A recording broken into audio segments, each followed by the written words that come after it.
Hi, I'm Marc Munroe Dion, Herald News columnist. You know, one of my running jokes about these videos is that whenever I tape anything, I always seem to be standing right in front of an abandoned mill. Yeah, but today, I'm out getting a little sun, trying to catch a little supper.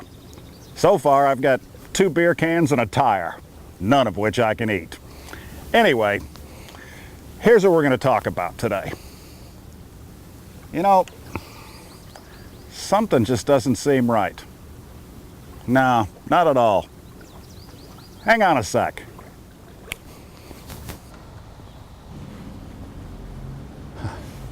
Yeah. All right, that's better. So, once again, I'm standing right in front of an abandoned mill. This one's the King Philip Mill. Or it was the King Philip Mill.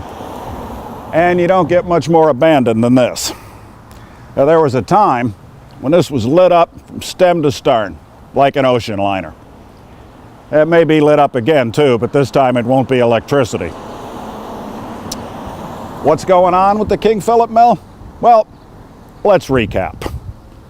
First, after it was a mill and after it was a bunch of sewing shops, it was owned by a bunch of guys nobody ever saw, who didn't pay their taxes, and nobody could find them. You ever notice in Fall River that the bigger thing you own, the less likely it is that you're going to pay taxes? You own a big mill, you own a good-sized business, you don't pay taxes for 5 or 10 years, it's like nobody notices. You own some little single-family house in the North End, you don't pay your property taxes. You get hit like you were getting hit by lightning. You own a 9-year-old Honda. You don't pay your excise tax. Can't renew your driver's license. You don't pay a stinking $20 parking ticket. They won't give you your driver's license. This, 10 years, no taxes, no problems. Well, we got a problem now. Let's continue to recap. After the guys who didn't pay the taxes finally disappeared, the city took over. And we all know what that means. Seen the old police station lately? So, where are we now? Well, like everything in Fall River, you know, except your house, this is being redeveloped. You got a developer nobody really sees. You got the city council involved. If we still have a mayor, I don't know, he's involved. Alan Sylvia's involved. What this is right now is this. Juggling. All the balls in the air. Every now and then one crashes to the ground, but we'll just ignore that. So what is this really about? Well, it's about the neighborhood. Because there are dozens of single-family homes and 3-decker homes in this neighborhood. That's where Vavo lives. That's where you live. It's where your cousin Tony lives.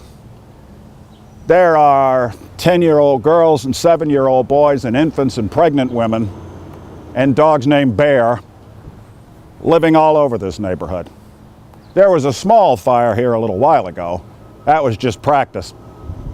Right now, what this means is that the people of this neighborhood are living across the street from a combination shooting gallery, rat ranch, and fire trap. And if this goes up, fire department's going to fight it from South Main Street, which means all these houses, if not gone, are going to be at risk. And there are people who have their whole lives in these houses. There are people who work like dogs to buy these houses.